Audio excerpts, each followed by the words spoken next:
Bonjour à toutes et à tous, heureuse de vous retrouver pour ce nouveau numéro de votre émission Santé de la mère, santé de l'enfant. Chaque mois, 1,8 milliard de personnes dans le monde ont leurs règles selon l'UNICEF. Parmi elles, des millions d'adolescentes et de jeunes filles n'arrivent toujours pas à prendre convenablement en charge leur cycle, menstruel. Pour essayer de changer les choses, aujourd'hui nous recevons Esther Leslie Agbo. Elle est sage-femme, communicatrice, chanteuse santé, présidente de l'ONG Femmes et Vie. Avec elle, nous parlons de l'hygiène menstruelle. Quels sont les meilleurs choix pour une bonne santé sexuelle et reproductive? C'est autour de cette interrogation que s'articuleront les explications de notre spécialiste du jour. Alors bonjour Esther Leslie Agbo. Bonjour, comment vous allez? Je vais très bien et vous? Ça va super bien. C'est un plaisir pour nous de vous recevoir aujourd'hui. Plaisir partagé. Pour commencer, qu'est-ce qu'on peut comprendre par hygiène menstruelle? On ira de façon terre à terre pour que les gens puissent mieux nous comprendre, mieux cerner l'information qu'on veut passer à travers l'émission.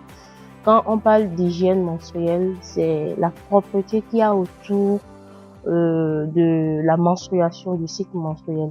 Et quand on parle du cycle menstruel, ça commence chez la jeune fille à partir de la puberté où chaque mois, elle a ses menstrues qu'on appelle communément règles. Et les menstrues sont rien d'autre que l'écoulement sanguin qui est issu de l'utérus quand il n'y a pas de fécondation. Et fécondation, simplement, c'est la rencontre entre les deux gamètes, que ce soit l'homme et la femme. Donc, vous convenez avec moi, si une jeune fille ou bien une femme n'a pas des relations sexuelles fécondantes ou carrément c'est protégé, il n'y aura pas de grossesse. Et là, quand il n'y a pas de grossesse, le matelas qui était réservé au bébé, comme je l'ai dit, c'est de manière terre à terre. Quand le cycle commence, la nature fait ces choses, l'organisme de la femme se prépare pour recevoir, accueillir un bébé. Donc si le bébé ne vient pas, le matelas, tout ce qui a été préparé, on doit essayer de tout enlever afin de permettre à un nouveau bébé d'arriver. Donc c'est tout ça là qui sort avec le sang qu'on appelle règles. Donc quand dans cette période la femme ne sait pas ce qu'elle doit faire, n'a pas la propreté qu'il faut, ça peut conduire à cette chose. Donc dans la période de la menstruation, il faut être propre, il faut avoir une bonne hygiène menstruelle. Voilà. Beaucoup de femmes ignorent l'importance d'une bonne hygiène menstruelle. Dites-nous comment l'hygiène menstruelle peut-elle influencer la santé sexuelle et reproductive des femmes? Déjà, comme je l'avais expliqué dans mon introduction, la menstruation, c'est ça qui permet, c'est ça qui définit la femme que nous sommes. Sans ça, il n'y aura pas naissance. Donc, s'il n'y a pas une bonne hygiène au cours de la menstruation, la première des choses, c'est les infections. Bonjour les infections. Et quand on parle d'infections au niveau du col, que ce soit au niveau du col, au niveau du vagin, au niveau de l'utérus, ça ne va plus favoriser un bon cadre pour recevoir le bébé. Donc, on peut parler quand il n'y a pas une bonne hygiène, on peut avoir les infections, stérilité et mauvaise odeur, voilà, vaginale, voilà. On ne peut pas parler d'hygiène menstruelle sans évoquer l'utilisation des serviettes hygiéniques. Déjà, il existe des serviettes hygiéniques traditionnelles et des serviettes hygiéniques modernes. Quelles serviettes hygiéniques doit-on utiliser? Ce qui nous convient. Sinon que normalement, nos parents, ils nous ont tout laissé, tout donné. Et nous, avec la nouvelle génération, on a tout transformé, on a tout copié. Sinon, normalement, le pain qu'on utilise, c'est déjà les serviettes, l'idéal en tant que serviette. Maintenant, c'est pas les pailles avec les couleurs, le mélange de couleurs qui est l'idéal, mais ce qui est recommandé. Nos bébés, il y a 20 ans, 25 ans, 30 ans, les couches, les serviettes qu'on utilise pour les bébés de couleur blanche là, qui est en coton, c'est normalement ce qui est recommandé, ce que les femmes doivent utiliser. Si ça existe encore, ces serviettes, c'est ce qu'on doit recommander et vulgariser pour que toutes les femmes puissent l'utiliser. Mais aujourd'hui, nous utilisons les serviettes hygiéniques jetables parce que ça nous permet, ça nous donne un confort et ça nous évite de laver les serviettes en paille. Oui, Moi-même, je ne suis pas d'accord, j'aime pas trop laver. Et beaucoup de femmes n'aiment pas parce que rester en contact avec le sang de la menstruation, c'est pas aisé pour tout le monde. Donc, si je dois utiliser une serviette hygiénique, la première des choses, c'est de voir la qualité de cette serviette-là. Est-ce que c'est en coton? Que ça soit en paille, que ça soit utilisable, jetable, est-ce que c'est en coton? Donc, si c'est en coton, il faut la propreté autour. Et c'est pour cela, même dans mes vidéos, si vous me suivez sur les réseaux sociaux, il y a assez de vidéos, il y a assez de choses que j'ai eu à publier sur la menstruation. Il faut essayer d'avoir son trousseau de cycle menstruel. Et dans ce trousseau, on doit avoir les serviettes bien rangées, bien propres. Et si lors de la menstruation, j'ai des douleurs, je connais ce que je prends comme médicament pour calmer ces douleurs-là. Je dois en avoir dans mon trousseau. Je dois avoir mon petit carnet, mon bic et bon, de savon, bon, je sais pas, tout ce qu'il faut pour que, même si je ne suis pas dans mon milieu de tous les jours, je puisse accueillir favorablement les menstrués. Parce que c'est toujours tabou, parce que on essaye de coller à ça la honte. Parce que si on ne gère pas bien la période menstruelle, on peut se tâcher. Et les hommes, même les femmes, ça devient objet de moquerie et ça dérange, ça gêne les filles. Et vu que nous sommes dans une communauté où c'est difficile de discuter, la discussion parents-enfants, ça ne se fait pas. Les parents ne savent pas comment éduquer les enfants. Et eux-mêmes parents, ils n'ont pas reçu ces éducations-là, cette éducation pour transmettre. C'est ce qu'on a qu'on arrive à transmettre. Les parents n'ont pas l'éducation. Transmettre, c'est un peu difficile. Du coup, les enfants, les filles se retrouvent pour le premier ménage, les premières règles, devant une situation qu'elles n'arrivent pas à gérer. Et ça montre, c'est ça. Elles ont honte parce qu'elles ne comprennent pas ce qui se passe. Elles n'ont jamais entendu parler de ça. C'est les copines qui en parlent, c'est les amis qui en parlent, des gens qui sont là à humilier les filles. Même les professeurs le font. Quand on voit un peu de tâches derrière les taquis, on se moque de la personne. Donc, ça fait que les filles c'est un sujet tabou et ça fait que les filles ont peur d'en parler. Donc, normalement, on devrait parler de la menstruation dans le couple à partir d'un certain âge. Ma petite fille a commencé par avoir les seins ou bien à un âge, naturellement, je dois lui parler de la menstruation, la sensibiliser parce que c'est un moment où quand ça commence, on devient femme. Bonjour les grossesses non désirées, si on n'arrive pas à bien gérer la période de menstruation. Bonjour les infections, bonjour la stigmatisation, bonjour à beaucoup de choses, mauvaises choses dans la vie de la femme. Donc il faut apprendre à parler de ça. Alors, je demandais quelle serviette hygiénique doit-on utiliser Voilà, donc les serviettes en coton et on met ça dans son trousseau. Et il faut s'assurer que les serviettes que nous achetons sur le marché, c'est vraiment en coton. Parce que aujourd'hui, il y a tellement de fake que la dernière fois, j'étais dans une conférence où ils ont expliqué de A à Z que les serviettes que nous utilisons, c'était pas en coton. Donc, on prend de l'argent, on dépense parce que acheter les serviettes, minimum, c'est un peu cher. Et chaque mois, tu achètes, tu te dis, tu es en train de te protéger, tu es en train d'utiliser une meilleure qualité de serviettes. Or, c'est du fake. Donc, il faut essayer de se rapprocher, des spécialistes pour avoir les serviettes idéales. En dehors de ça, il y a assez d'organisations, dont mon organisation, ces organisations qui fabriquent les serviettes hygiéniques utilisables, non jetables et utilisables. Donc, les filles peuvent se rapprocher de nous en tant qu'organisation pour avoir accès à ces différentes formes de serviettes hygiéniques qu'on peut utiliser en période de menstruation. D'accord. Pourquoi vous avez précisé qu'il faut utiliser des serviettes hygiéniques en coton? Parce que on a parlé d'infection. Quand on est en menstrué, les serviettes sont en contact direct avec le vagin. Et non seulement ça, il faut 1 heure pour changer les serviettes, 4 heures normalement. Si c'est pas en coton, la chaleur que la serviette en nylon va dégager, ça va favoriser et la multiplication des germes, la naissance bien sûr, parce que la chaleur nourrit les germes qui vont se multiplier. Et là, ce qu'on nous sommes en train de refuser en parlant d'hygiène, ça va se produire. Bonjour les infections, bonjour les problèmes liés à l'utérus, pardon. Et c'est pour cela qu'il faut vraiment choisir et aussi respecter les heures. Il faut changer les serviettes chaque 4 heures, max 4 à 6 heures.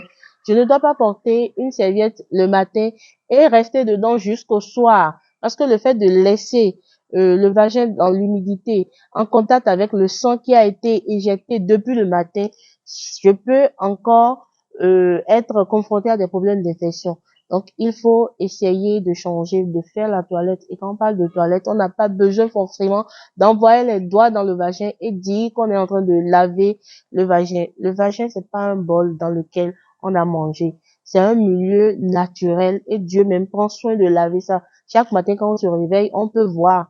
Il y a des pertes physiologiques qui sont dans les slips. C'est que la nature a eu le temps de nous rendre propre. La seule chose qu'il faut faire, c'est de laver ici avec de l'eau simple, sans savon, et c'est fini. Maintenant, si celles qui se sentent, mais c'est psychologique, dans la menstruation, bien pendant ou après la menstruation, elles se disent qu'elles dégagent une mauvaise odeur. C'est tout simple, il faut juste payer. Bon, je vais pas me lancer dans ça, sinon toutes les femmes vont commencer par prendre ça.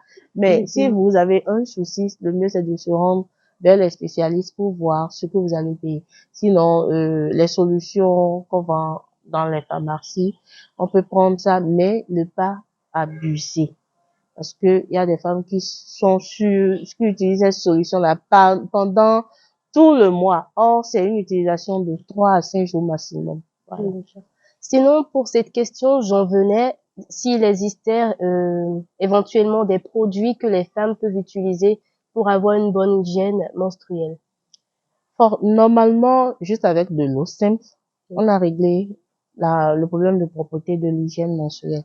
Maintenant, pour celles qui se sentent sales ou bien sentent qu'elles ont des odeurs après la menstruation, elles peuvent utiliser, mais pas de façon prolongée, ces solutions-là.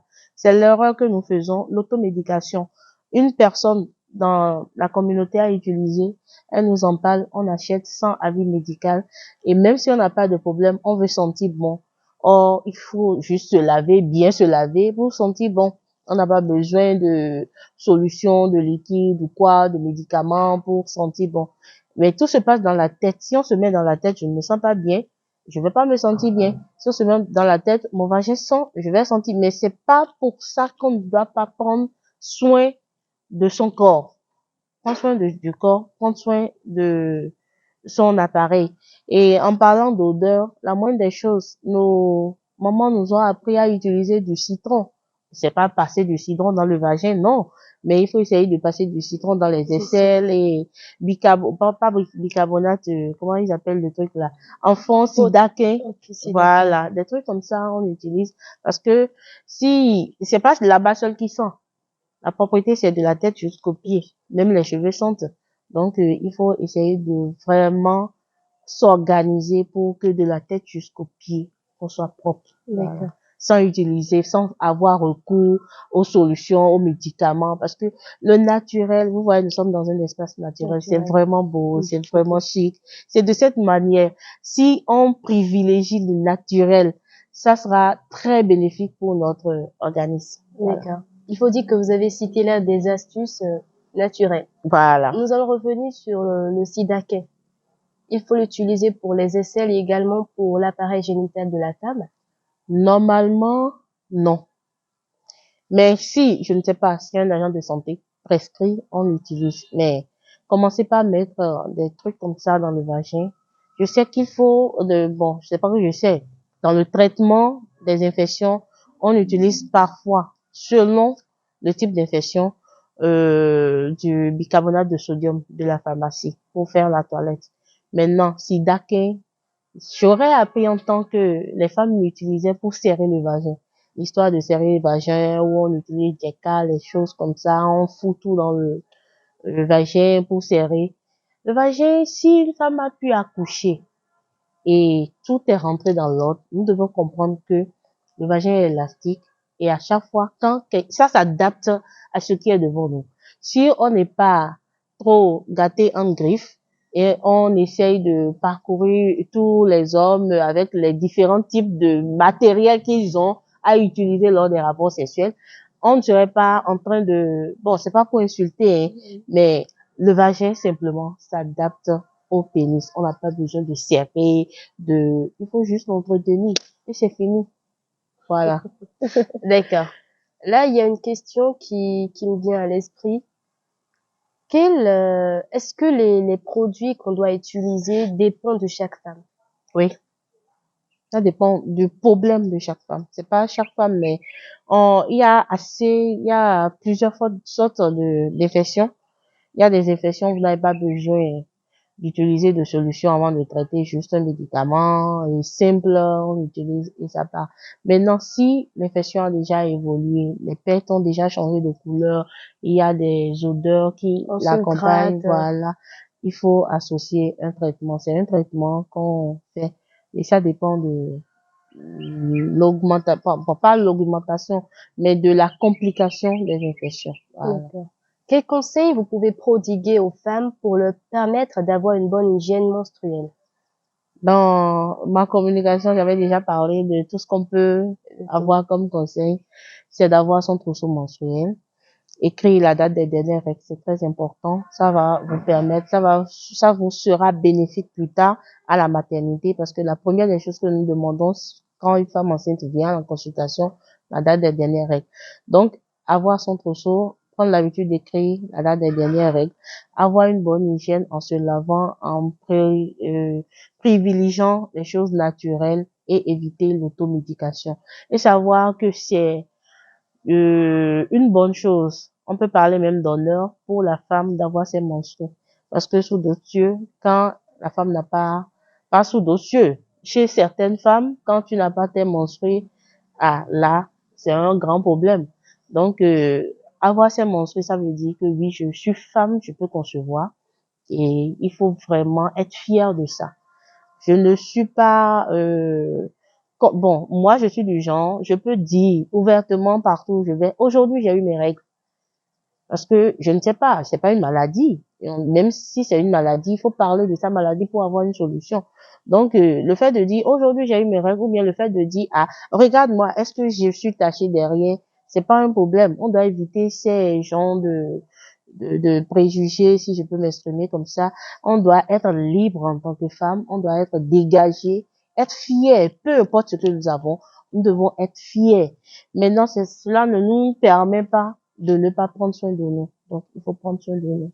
Voilà. À quel âge une fille doit avoir normalement ses règles? Aujourd'hui, les choses ont changé. Sinon, normalement, c'est à partir de 12, 14 ans. Mais aujourd'hui, même les filles de 9 ans, on en a eu qui ont eu 9 ans, qui ont leur menstrues. C'est pas une maladie. Tout est en train d'être transformé, notre climat et tout. Donc, on peut avoir ça. Il faut pas s'inquiéter. Parce que personne ne peut choisir le jour des ménages. Personne ne peut définir quand est-ce qu'elle aura ses menstrues. Donc, si la petite fille de 9 ans a ses menstrues, normalement, ses parents auraient déjà fait des entretiens, communiquer autour de la situation avant que ça n'arrive. Mais si ça arrive, c'est le moment d'en parler, lui expliquer correctement les choses. À partir de maintenant, tu es devenue une femme, même si tu n'es pas encore âgée, tu es une femme, il faut éviter certaines choses, il faut faire certaines choses, il faut sensibiliser sur les maladies sexuellement transmissibles, le VIH/SIDA et aussi les grossesses, parce que quand la femme s'est menstruée, la puberté, bonjour la puberté, il y a les caractères sexuels secondaires qui se développent, elle peut être amenée à avoir des envies. Et si c'est pas contrôlé, elle aura ses premiers rapports sexuels tôt et elle peut tomber enceinte, bonjour les grossesses non désirées, ou carrément elle tombe enceinte et elle chope aussi le VIH. Et ça, c'est à vie. On ne guérit pas de ça. Donc, il faut sensibiliser les filles et discuter. Je demande aux parents de ne pas être trop durs avec les enfants. Un peu dur, un peu doux, un peu calme, un peu fort. Essayez de trouver le juste milieu pour discuter, pour amener les enfants à avoir confiance en nous, pour nous dire ce qui se passe. Sinon, quand l'enfant commence pas à mentir, quand l'enfant commence pas à sentir que ses parents ne disent pas tout, il va aller au dehors et c'est ses amis qui vont lui donner les informations qu'ils ont. Et il reste à savoir si ces informations sont justes. Ou aujourd'hui, nous avons les réseaux sociaux qui nous donnent toutes les informations. Il suffit juste de taper ce qu'on veut. Et là, on aura les informations. Si l'enfant n'a pas ce qu'il a à la maison, ce dont il a besoin à la maison, il peut aller au dehors et chercher. Et ça peut devenir un gros problème pour la famille et la société après. Parce que si ça se commence dans la famille, c'est la société qui reçoit même les effets secondaires. Donc, discuter avec les enfants, c'est important. D'accord. Nous sommes à la fin de cette émission. Qu'avez-vous à dire en guise de conclusion? En conclusion, je vais commencer par vous remercier pour la confiance. C'est nous qui vous remercions. Je vous ai fait foireter. Je m'en excuse. Et je dis merci aux auditeurs qui suivent Afrique Santé. Je les invite à suivre davantage parce que nous avons besoin de ces chaînes-là pour nous informer, pour que la population puisse avoir les bonnes informations. Je vous félicite pour ce que vous faites et je suis disponible à vous servir s'il y a d'autres thèmes qui concernent mes connaissances, mes compétences. En dehors de ça, il faut pas oublier, aujourd'hui, c'est l'anniversaire de mon papa. Exactement. Voilà. Et je le dis toujours, honorez vos parents de leur vivant, c'est très, très important. Même si c'est pas bon, ça ne concerne pas la religion, mais la personne par qui, ou bien les personnes par qui vous êtes venus sur terre, ce sont vos dieux et il faut les honorer à travers, tous ceux dont vous aurez pour vraiment leur faire plaisir. Donc, moi, ma manière d'honorer mes parents, comme on l'avait dit, je chante un peu. Donc, j'ai fait un petit truc pour papa. Et voilà, je profite de l'occasion pour lui souhaiter vraiment joyeux anniversaire. La santé, la longévité, c'est Dieu qui donne tout. Et j'espère que Dieu nous a écoutés et va lui donner tout ce dont il aura besoin pour rester à nos côtés. Voilà. Nous souhaitons également joyeux anniversaire à papa Esther. On va dire comme ça. On va dire comme ça. Reçois notre gratitude. Des années en arrière, nous étions encore tous petits. Tu nous as désirés, aimés, protégés et soutenus. Devenus tous grands, nous nous devons de t'honorer. C'est la volonté de Dieu, une recommandation de Dieu. Honore ton père et ta mère, c'est le premier commandement avec une promesse, afin que tu sois heureux et que tu vives longtemps sur la terre. Merci pour tout, papa. Sois béni au nom de Jésus. Des années en arrière, nous étions encore tous petits. Tu nous as désirés, aimés, protégés et soutenus. Devenus tous grands, nous nous devons de t'honorer. C'est la volonté de Dieu, une recommandation de Dieu.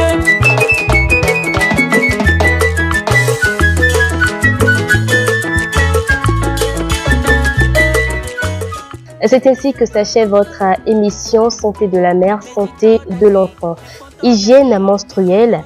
Quels sont les meilleurs choix pour une bonne santé sexuelle et reproductive? C'est le thème que nous avons abordé aujourd'hui avec Esther Leslie Agbo. Je rappelle qu'elle est sage-femme, communicatrice, chanteuse santé, présidente de l'ONG Femmes et Vie. Tibus Arererenu est resté aux manettes techniques, assisté de Harissou Adamou. Au micro, je suis restée Nadirat Biopérégué. Merci de nous avoir suivis. Au revoir.